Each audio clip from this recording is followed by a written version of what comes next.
Hello दोस्तों, नमस्ते, प्रणाम। आप सभी खुश होंगे, अच्छे होंगे सभी। ये मेरे सभी हैं फ्रेंड साथियों सब। ये स्कूल जा रहे थे और अभी जाने वक्त ये सभी बोले थोड़ा वीडियो बना लेते हैं। कौन क्या क्या जानता है ये इसे सभी को दिखाते हुए अपना मैं फर्स्ट ब्लॉग बनाता हूँ। बस ब्लॉग में ही कंटेंट कर पाते हैं। मैं अपने दरवाजे पे ही ब्लॉग बनाता हूँ। ये मेरा घर है। और तुम लोग क्या जानती है थोड़ा बताओ इसमें। ऐसा नहीं बोल रहा है कुछ ज्यादा नहीं बोल रहा है ऐसा। बस ABCD बोलो, एक आदमी बोलो। क्या क्या पढ़ती है तुम? बोलो, तुम बोलो क्या पढ़ती है?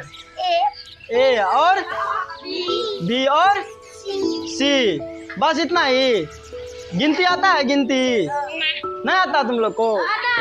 ये लड़का को देखो कैसे है, ये बच्चा से खेल रहा है। ये लड़का है थोड़ा, ये ड्राइवर बनेगा, ड्राइवर गाड़ी का।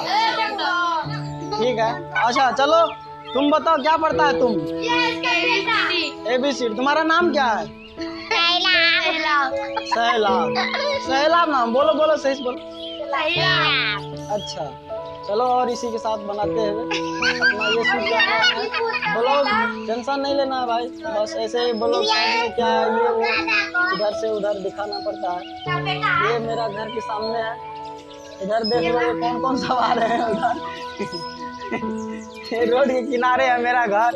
और ये प्रदीप परवाना है जो अभी ITI कर रहा है। ये आए बोलो थोड़ा, हाँ बोलो थोड़ा, आए बोलो। ये है मेरा बेटा दिव्यांशु। ये पेशाब कर दिया है अभी पैंट में पेशाब कर दिया है बस। और ये पोता लगेगा हमें, ये खोता भी लगाने वाला है, बना वाला खोता।